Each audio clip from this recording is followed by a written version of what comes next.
दोस्तों, मैं हूं रोहिताश कुमार विक्की, लाइफ कोच। दोस्तों, फरवरी 2022 में प्रयागराज में साधु संतों की एक धर्म संसद हुई थी। उसमें दो मेन प्रस्ताव पास हुए। एक था हिंदू राष्ट्र बनाने का प्रस्ताव और दूसरा था हिंदू राष्ट्र के अनुरूप संविधान बनाए जाने का प्रस्ताव। तो हिंदू राष्ट्र के मुताबिक, हिंदू राष्ट्र के अनुरूप जो संविधान है उसका मसौदा तैयार किया जा रहा है। उसके 32 पेज तैयार हो चुके हैं और बताया ये गया है कि ये 750 पेज का हिंदू राष्ट्र का संविधान होगा। ये जो संविधान है ये वर्ण व्यवस्था के आधार पर संचालित किया जाएगा। ये संविधान वर्ण व्यवस्था के आधार पर संचालित किया जाएगा और इस संविधान में मुसलमानों के लिए और ईसाइयों के लिए इसमें कोई वोटिंग का अधिकार नहीं होगा। तो जाहिर सी बात है कि जो हमारा धर्मनिरपेक्ष और समानतावादी संविधान है वो खतरे में है। जाहिर सी बात है कि जो हमारा समानतावादी और धर्मनिरपेक्ष संविधान खतरे में है। स्वतंत्रता दिवस से 2 दिन पहले एक हिंदी के प्रमुख समाचार पत्र ने इस हिंदू राष्ट्र के संविधान के बारे में प्रमुखता से समाचार प्रकाशित किया था। उसमें बताया था कि हिंदू राष्ट्र का जो संविधान होगा उसमें 16 वर्ष से ही व्यक्ति को मत देने का अधिकार मिल जाएगा, लेकिन वो चुनाव लड़ने की उम्र जो संविधान में निर्धारित की है उसमें वो 25 साल की होगी। इतना ही नहीं, उसमें एक ये जो संविधान है ये द्वापर और जो त्रेता युग है उसके मुताबिक संचालित किया जाएगा और इसमें जो वर्ण व्यवस्था है उसके आधार पर इसका संचालन होगा। एक राष्ट्राध्यक्ष होगा, उस राष्ट्राध्यक्ष का वह राष्ट्राध्यक्ष न्यायाधीशों पर भी अंकुश रखेगा, नियंत्रण रखेगा। और 543 जैसे सांसद होते हैं वैसे ही धर्म सदस्य बनाए जाएंगे। 543 सदस्य बनाए जाएंगे। एक राष्ट्राध्यक्ष होगा और उस राष्ट्राध्यक्ष का न्यायाधीशों पर भी अंकुश रहेगा, नियंत्रण रहेगा। तो जाहिर सी बात है कि जो न्यायपालिका हमारी स्वतंत्र है, न्यायपालिका पर भी अंकुश लगाने की बात है। और जो समानतावादी संविधान है, यानी जो दलितों के लिए, आदिवासियों के लिए, महिलाओं के लिए जो समानता का अधिकार है वो भी ख़त्म होने जा रहा है। और जो सभी वर्गों को खिलने का जो अधिकार है, सभी वर्गों को जो मत का अधिकार है, उसको ईसाई, पारसी और मुसलमान समाज को वंचित करने का इस हिंदू संविधान के और हिंदू राष्ट्र के माध्यम से ये षड्यंत्र रचा जा रहा है। इसका षड्यंत्र किया जा रहा है। वैसे तो हिंदू राष्ट्र के संविधान के पहले पेज पर अखंड भारत का नक्शा बनाया गया है, लेकिन जिस तरह की सोच को लेकर ये संविधान बनाया जा रहा है वो तो देश को तोड़ने वाली है। एक और जहाँ वर्ण व्यवस्था के आधार पर देश का संचालन किया जाएगा और मुसलमान, ईसाई, पारसियों को मत देने का अधिकार नहीं होगा, ऐसी स्थिति में तो ये देश को तोड़ने वाली बात है। जो अब तक का जो हमारा इतिहास रहा है, अब तक का जो हिंदू समाज का इतिहास रहा है, 2500 सालों की गुलामी का इतिहास रहा है। और उस गुलामी के पीछे एक ही बात रही है और वो रही है जातिवाद, वो रही है छुआछूत, वो रही है भेदभाव, वो रही है आपसी फूट। और जो एक बहुत बड़ा तबका है जो शेड्यूल कास्ट का, जिसको दलित समाज कहा जाता है, उसको जब आप वर्ण व्यवस्था के आधार पर उसका संचालन करेंगे, यानी उनको जब कोई राइट्स नहीं होंगे, तो आप देश को तोड़ने की बात कर रहे हैं निश्चित रूप से। दूसरी बात, जो हमारा देश है, देश का संविधान आज का जो हमारा संविधान है वो धर्मनिरपेक्ष संविधान है। वो सभी वर्गों को खिलने की परमिशन देता है।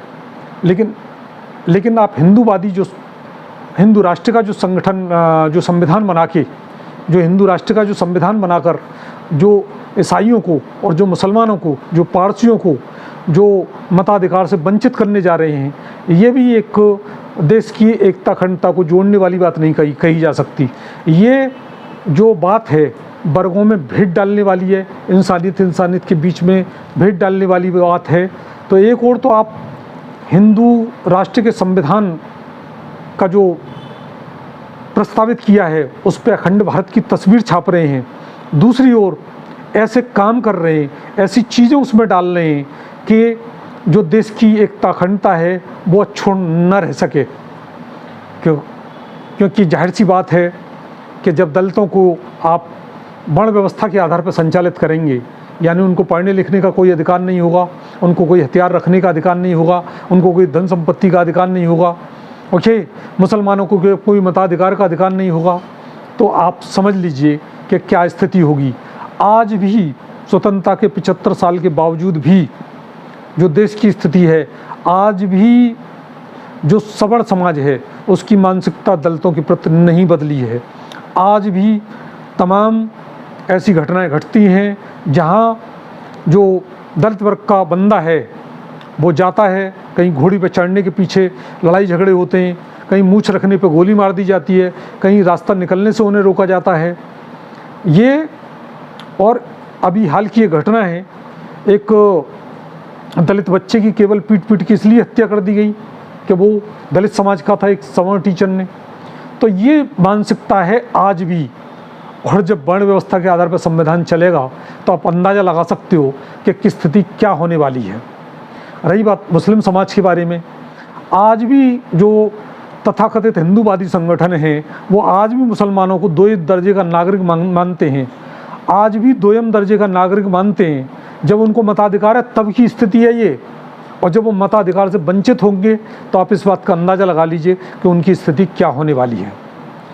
तो दोस्तों, ये हिंदू राष्ट्र का जो सपना है और हिंदू राष्ट्र के मुताबिक जो संविधान बनाने का जो काम चल रहा है, ये देश की एकता को और देश की अखंडता को तोड़ने वाला है, और दलितों के और मुसलमानों के और ईसाइयों के और कमज़ोर वर्ग के तो ये पक्ष में बिल्कुल नहीं है। दोस्तों,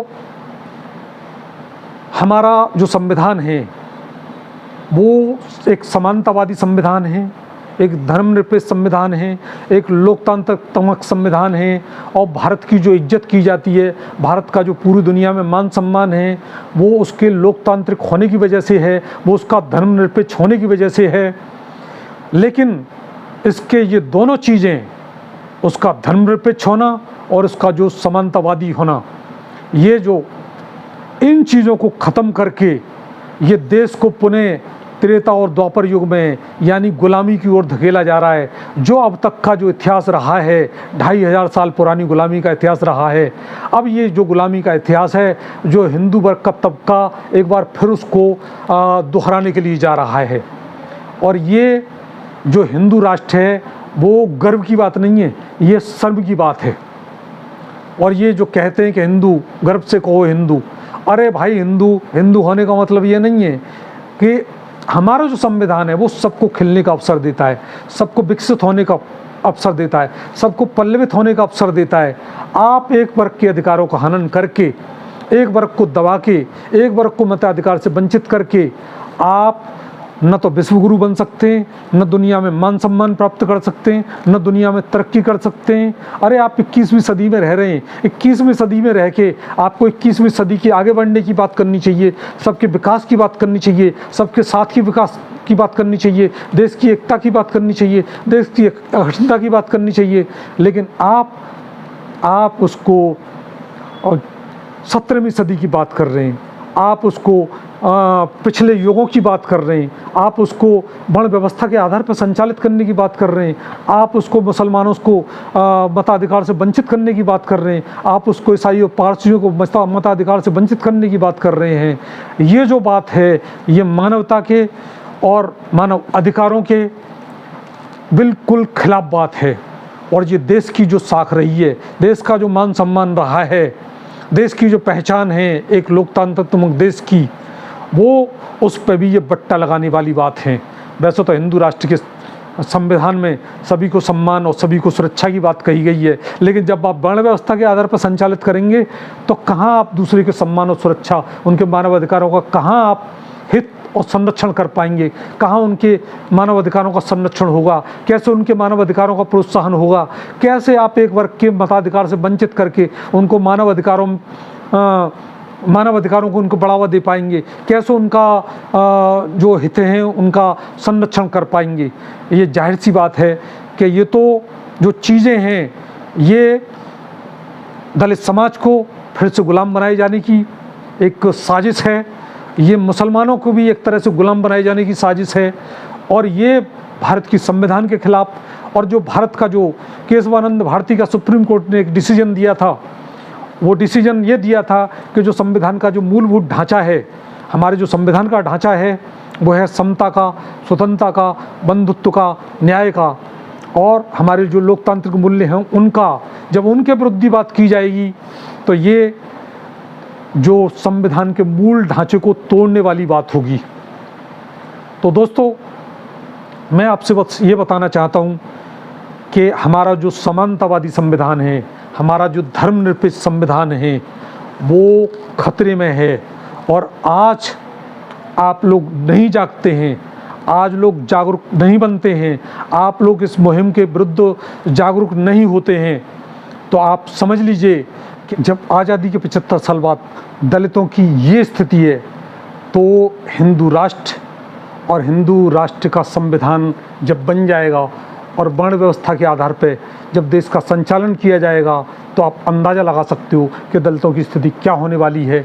जो मुसलमान हैं, आज भी कुछ हिंदूवादी संगठन, आज भी कुछ लोग उन्हें दोयम दर्जे का मानते हैं। तो जब ये हिंदू राष्ट्र का संविधान लागू हो जाएगा और जब उनके पास कोई मताधिकार भी नहीं होगा, तो उसके बाद उनकी क्या स्थिति होगी, आप इस बात का अंदाज़ा लगा सकते हो। दोस्तों, अगर कोई मुझसे कोई ऐसे व्यक्ति का नाम पूछना चाहें, दुनिया के ऐसे व्यक्ति का नाम पूछना चाहें जिसने हिंदू धर्म का सबसे ज़्यादा विकास किया हो, सबसे ज़्यादा उद्धार किया हो, तो मैं डॉक्टर अंबेडकर का नाम लेना चाहूँगा। डॉक्टर अंबेडकर ने जो हिंदू धर्म की दो सबसे बड़ी जो मवाद हैं, दो सबसे बड़े मवाद, एक जातिवाद का मवाद, एक पाखंडों का मवाद, उसका ऑपरेशन कर दिया और जो दलित वर्ग था उसको समाज की मुख्य धारा में उनको जोड़ा, और समाज का हर वर्ग, चाहे वो अल्पसंख्यक हो, चाहे वो महिलाएं हों, हर वर्ग के मानव अधिकारों के संरक्षण के लिए, मानव अधिकारों के प्रोत्साहन के लिए उन्होंने काम किया। और भारत का संविधान सभी वर्गों को खिलने का, पुष्पित होने का, पल्लवित होने का अवसर देता है। तो ये वो जो भारत के संविधान के निर्माता हैं, भारत के संविधान के जो शिल्पी हैं, डॉक्टर अंबेडकर साहब, तो ये उनके संविधान को मिटाना चाहते हैं और इनको ये गवारा नहीं है कि एक दलित का संविधान लागू रहे, इनको ये गवारा नहीं है कि एक मानवतावादी, इनको ये गवारा नहीं है कि एक धर्मनिरपेक्ष संविधान लागू रहे, इसलिए ये संविधान को बदलना चाहते हैं। दोस्तों, हमारे जो भारत का संविधान है, दुनिया का सबसे बढ़िया संविधान माना जाता है, दुनिया का सर्वश्रेष्ठ संविधान माना जाता है। इसमें एक और लोकतांत्रिक मूल्यों की बात है, समता, स्वतंत्रता, बंधुत्व, न्याय जैसे सिद्धांतों की बात है, सभी को अधिकारों की बात है, सभी को खिलने की बात है, देश की एकता अखंडता की बात है।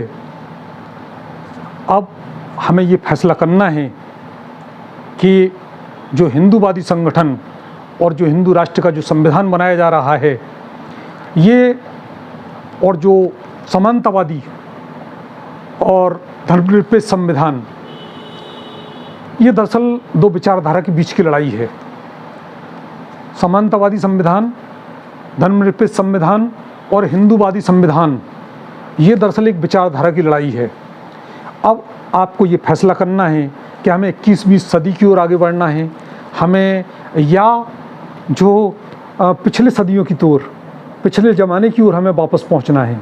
हमें ये फैसला करना है कि हमें जो वर्ण व्यवस्था का जो युग है, जो छुआछूत का युग है, जो मानव अधिकारों के हनन का युग है, उसकी ओर आगे बढ़ना है, या हमें मानव अधिकारों के संरक्षण और प्रोत्साहन की ओर आगे बढ़ना है।